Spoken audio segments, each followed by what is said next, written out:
enough in the room remember the good old punch cards. That was a great experience. But that was the only way you could talk to a computer. We have all been very happy where keyboards came in with text interface. All of us would love to have the DOS or Unix interface, which is copy from one place to the other. It was nice. Some of us loved Vi, whoever remembers Vi. That was a very useful experience. Then GUI came with mouse and keyboard. Great invention. Moved everything what I call from one-dimensional to two-dimensional. Touch is a great innovation. And it doesn't stop here, because innovation is continuing to move. Human beings are very rich in the way they interface with each other, the way they interact with each other. They don't just use voice, they don't just use handwriting, they don't just use kind of touch. They use gestures, facial gestures, hand gestures, finger gestures, everything they could do. It is going to appear near you very soon. Of course, in the future, you'd like to interface with the machine in a better way. I call it my wife dream, that I'll figure out and guess what she wants and be ready to go when she just wants it. I think we'll be able to design computers faster to do that way than to get me retrained, but we'll see.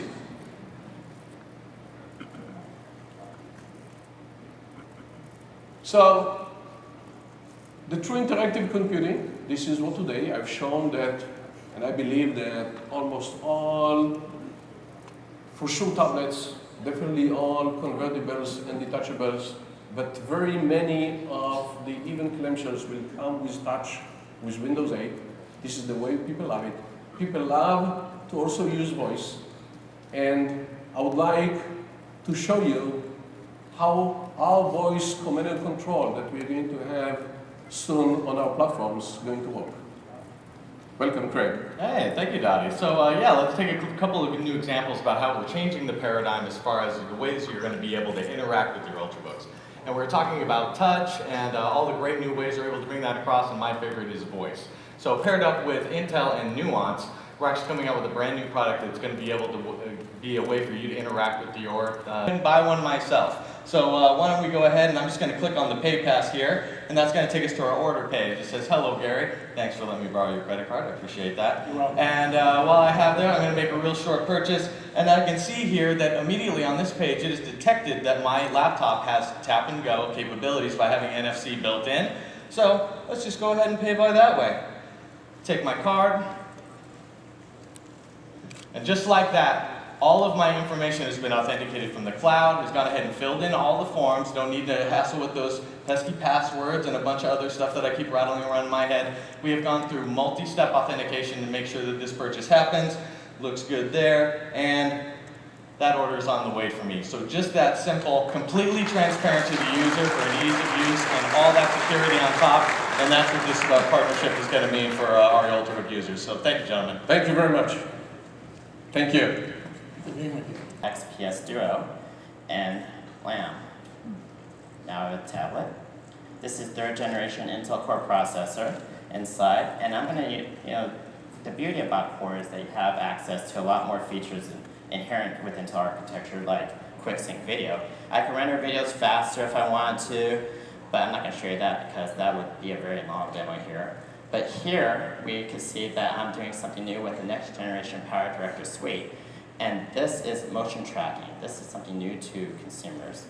And what it's doing is actually going through and tracking the object throughout the video so that it creates a mask. And with that mask, maybe I'm not a big fan of yellow parachutes, but no problem. I could just go ahead and maybe choose, let's say, this yellow color right here. And then I'm going to say I want that to be purple. So now if I play that, I now have a purple parachute. Awesome, right? So that's really the value proposition of the innovation you're bringing to the platform, as well as next generation applications, as well as touch. Great. So you could definitely run the same application, whether it is an Atom-based platform or a Core-based platform, but essentially get much better performance and therefore much better experience using a core-based content. Exactly. Thank you very much, David. In our envelope. So this is something you probably may be expecting Intel, therefore you do not applaud.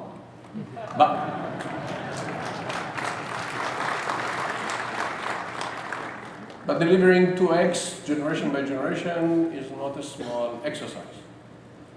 But this is not sufficient for us. As the world moved to more and more mobility, I've been challenging the team to go figure out and to fit to something which is, this is kind of a yoga-like. This is a concept platform. This is not a real platform, but this is how thin I'd like it to be. And I would like to fit a Haswell into it. So the team came back and said, well, it's easier as is on Mother Earth that will fit into extremely thin, extremely nice, extremely sleek form factor. So mobile computing is not limited to tiny, low-performing devices. Mobile computing, it's about not just mobile, it's also about... What will they want? What will they create? What will they invent? What will they solve? We are democratizing the ability to change the world, and individuals who see a problem can say, I can solve it. And what's making that possible is really the information technologies that we use and take for granted, all enabled by Moore's Law.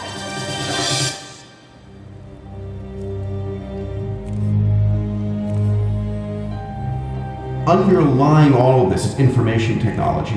The fact that our computers are twice as fast next year as they were the year before. And that enables artificial intelligence, robotics, synthetic biology, digital medicine, computational powers that are enabling small teams of individuals to literally do what only governments and large corporations could do before. The technologies that we're providing to kids, to villages, to individuals around the planet, connecting them to the internet, allowing them to educate themselves, this is where innovation begins. The biggest problems on the planet, water, food, energy, hunger, education, healthcare, these are problems that touch the lives of billions of individuals. Today, the heroes that can solve those problems, they're not governments, they're not large corporations, they're individuals, they're people who have a passion and a dream enabled by technology that's democratized the ability to change the world, who see that problem and say, I'm going to solve it. I'm going to create a technology, a product, a service that's going to slay that issue. And in fact, it's you, the people in this room, you're building the tools. The world's biggest challenges are being enabled because of the hard work that you're doing. So as you leave this room, as you go on to create the products and services that you're making, remember, what you're building today is going to touch the lives of billions of people. This is the future we're creating.